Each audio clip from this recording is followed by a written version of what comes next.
What's good, ladies and gentlemen? It's your boy Foxy. Welcome back to the Fox Den. Getting into another reaction. One Piece episode 1132. I'm glad to be getting back to this. It's been about a week since we watched the last couple episodes that we did. Or no, maybe did I only watch one? I think I only watched one. So yeah, we're gonna watch a couple today. The last episode that we left off with, we saw pretty much a fast pace of like Kuma and Ginny's teenager years, growing into adults, the time they spent at Sorbet Kingdom, the king that was eventually in rule and then sucking up to the celestial dragons, and you know, bringing some fucked up things into play in terms of the law there, and basically just trying to outcast or forget about the people in the South, and you know, since they can't tribute as much to the heavily tribute, like with food, or you know, they're not very wealthy, they don't have much, they're like, oh yeah, we'll just get rid of them, fuck it, we'll just put them into slavery. So obviously Kuma was not fucking with that, and that's what started, you know, his first revolt at Sorbet Kingdom, and he ended up getting locked up alongside Ginny and, you know, some of his friends that followed him in suit. But that's when we see them first reunite with Yvonne and also meet Dragon for the first time, and this is kind of how the birth of the Revolutionary Army happened. Whereas, you know, when they first, you know, revolted, or some of their first, I guess, scenarios that they got into whenever they first were sort of becoming the Revolutionary Army, they weren't known as that yet. They were called the Freedom Fighters. And Kuma really looked up to Dragon and wanted to do something like that, I guess probably most of his young life, when he kept on seeing news about them, like, man, I want to go out to sea, I want to be able to help people like that, because he genuinely loves helping people, as you can see that in, you know, last episode as well in the beginning. He's taking all the pain away from the elders in the south of Sorbet Kingdom, and you know, that pain has to go somewhere, but you know, it's part of his power, and he really enjoys seeing them happy and helping them, so he's willing to take that pain on himself. And we saw that in how brutal it is, but he would do it once a week, man. Like, it's actually like, dude, it's so crazy that he would do that on a frequent basis, and they didn't even know. And that's why Ginny kind of put her foot down and was like, nah, get out of here, you know, because she's the only one that actually sees him go through that stuff. So we see all that, and him and Ginny eventually joining the Revolutionary Army once Yvonne and Dragon come to, you know, stop the king and kind of incite a rebellion and save him, and then, you know, they end up joining, and that's how the Revolutionary Army kind of starts. And then at the very end of the last episode, we see Ginny, you know, some more time has passed, and she's like so excited to see Kuma, because apparently their squads are going to be meeting up. And then it cuts to somebody pulling up, and we don't really see who, and then it just cuts to Dragon getting a call from, I guess, one of her squad members saying that she's been abducted, and obviously Kuma's there on the other end of the line as well, and he's like tweaking. So very excited to see how she got abducted and like what else entails with that whole thing, and I guess see how Kuma reacts. I mean, obviously he cares about her deeply, and you know, we'll see what happens there. And continue on this backstory, man. This backstory is very, very good, and also very tragic. But that's what makes it a good fucking story. So, let's get in the reaction. If you guys enjoy it, please like down below, comment, subscribe for new, hit that notification bell so you know the next one's dropping. Let's get into it. One Piece 1132.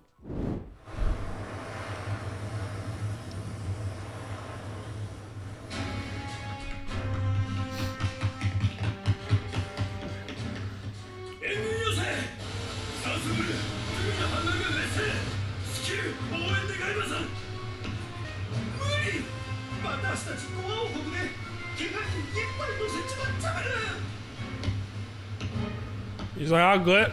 Kuma about to go. I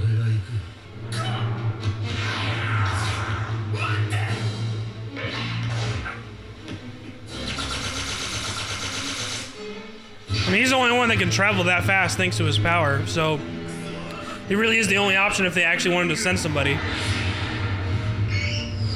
Holy shit, the animation, god damn. Plus, I don't know how much time has passed to what we're seeing right now since he learned that Ginny got kidnapped, so he's probably been looking for her this whole time. Oh my fucking god, bruh! Of course! Celestial Dragon's wife, right? Oh my god, bro. Go ahead, Kuma. Just straight whooping ass.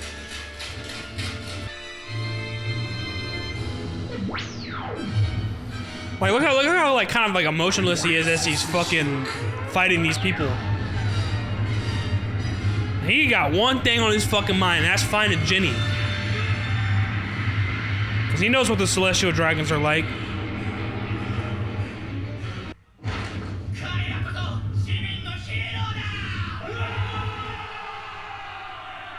Incites even more people to fucking respect them and look up to them.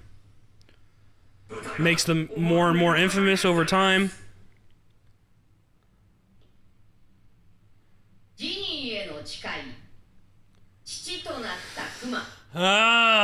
Here we go. 2 years had passed.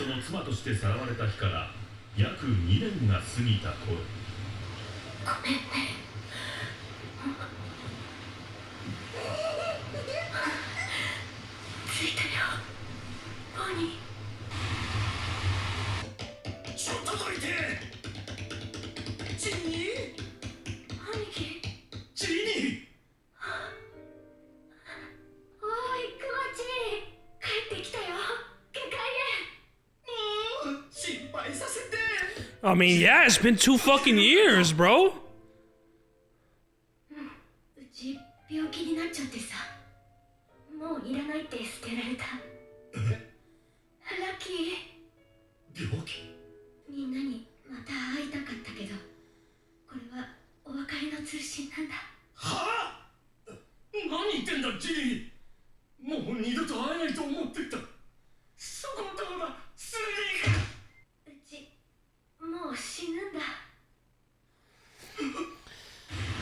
Oh my god, bro. Don't make me fucking cry, dude. God damn it. First episode of the day.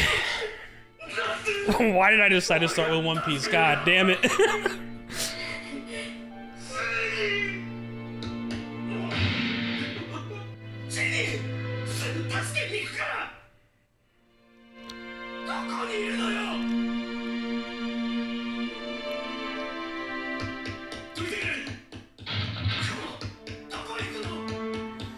He knows exactly where she is. Yeah. He knows exactly where she is. She's at the church.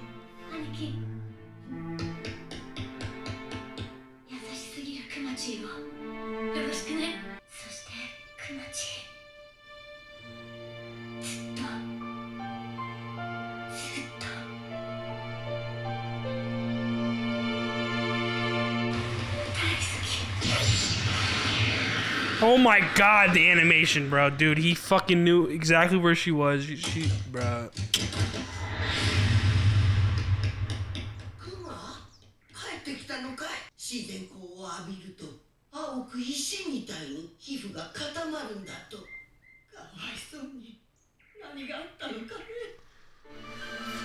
Oh my fucking god, bro.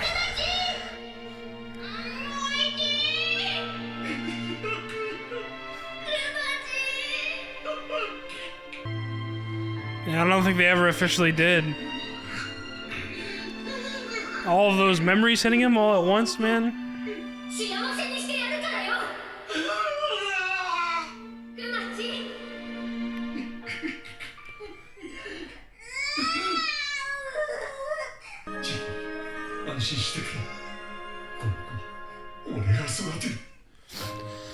That's actually insane, dude. This is a small detail. Well, it's a big detail, but it's not really like talked about right in your face. Like, it's just, you kind of can make the assumption since she was gone for 2 years with a Celestial Dragon. Like, Bonney, I don't think is actually Kuma's kid, but he raised her. So obviously, that's her fucking dad. Like, your parents are the ones who raised you. Oh, dude, that's fucking insane, bro. How did she get that fucking disease, though? And there's a certain name for that disease, too. I don't think it's the first time we've seen it, or at least heard of it. I can't fucking remember. I'm learning to be a dad.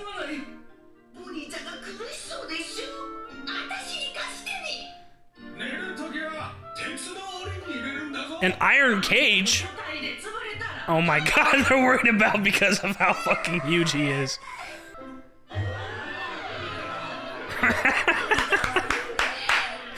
Here we go.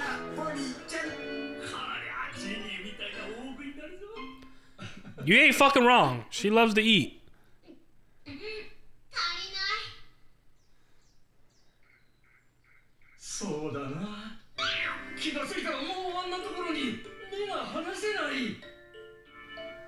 Time passing. She's gonna get older. She's walking.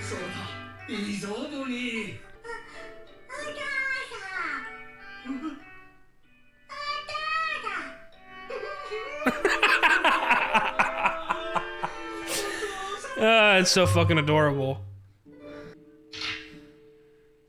All the elders helping him, like, raise her. They're always around.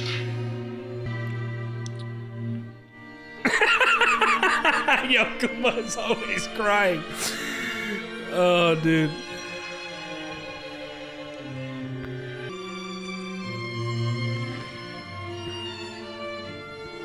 Dude, the animation. Oh my god. Raising her while still going out and doing probably Revolutionary Army stuff. Like, he actually put her in an iron cage. Yo, nah. Because look, his arm would have fucking just smashed the fuck out of her. Oh my god. Oh wait, the fucking stone shit. Oh fuck.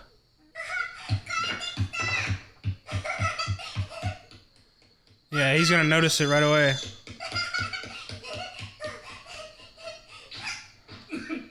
Maybe he, no, it doesn't seem like he noticed it yet, or maybe he already knows about it and he's not trying to scare her. The fuck? What are we holding this shit up for? Oh, okay, yeah. So I mean, he knows it now. He knows about it now. He's not trying to let sunlight in at all.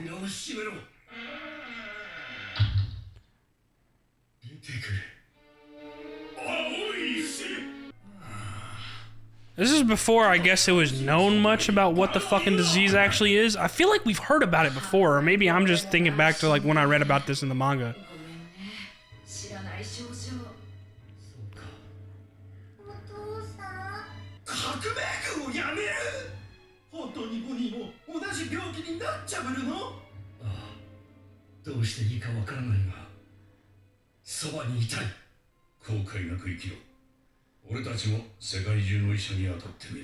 Bruh, Dragon is just the fucking best boss you could have, dog. Completely understanding. Will even help out as he can.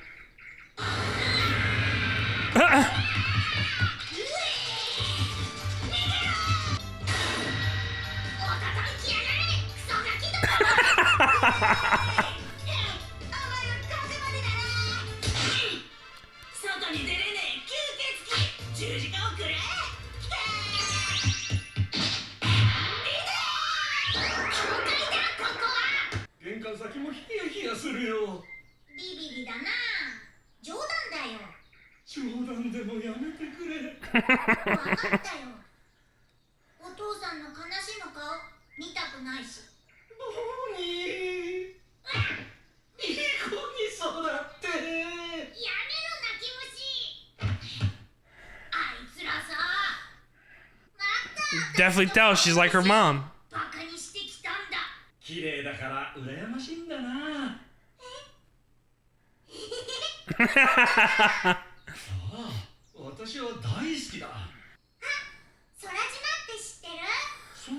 Look at that. Bruh, how there's like connections to certain things in this story from different perspectives is fucking insane. Then they're thinking about Nika. Oh my, like, dude. Here we go with the dance.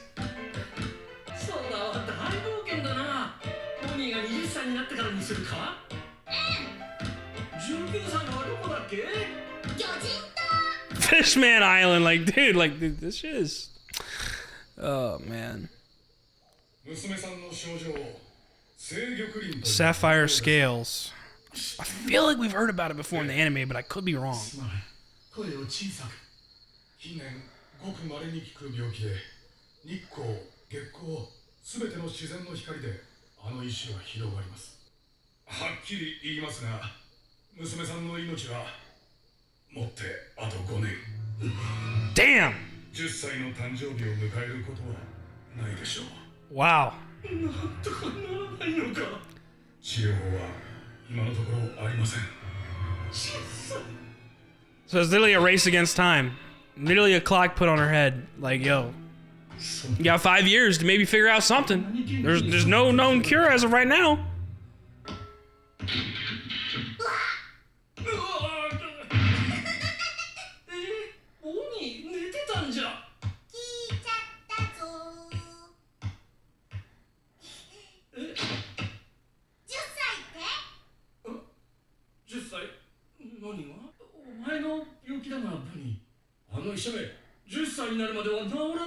Until you turn 10 years old. I mean, obviously he doesn't have the heart to tell. Like, who would tell a kid that you are gonna die before 10?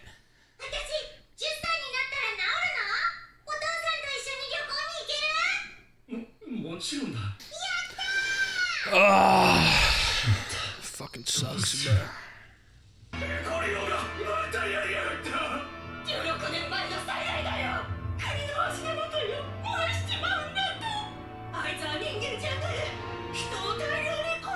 Bro, he's still king after fucking the shit that happened 16 years ago? I mean, what the fuck happened? I thought they, like, took his ass away or killed his ass. Like, damn. Bro. Got a good chunk of this backstory left. God damn. Alrighty, guys. What another great episode of the Kuma Backstory in one piece. 11:32 down. A pledge to Ginny. Kuma becomes a father. So we see in this episode, get a lot of things. In the beginning, like, kind of like time passing and realizing, you know, Kuma is just in a dark place and he's trying to see if he could find Ginny somewhere. But, like, ever since he found out that she got abducted and it was by the celestial dragons to become, like, one of their wives or whatever, he was just lost. I mean, you could tell that he just didn't really have much emotion.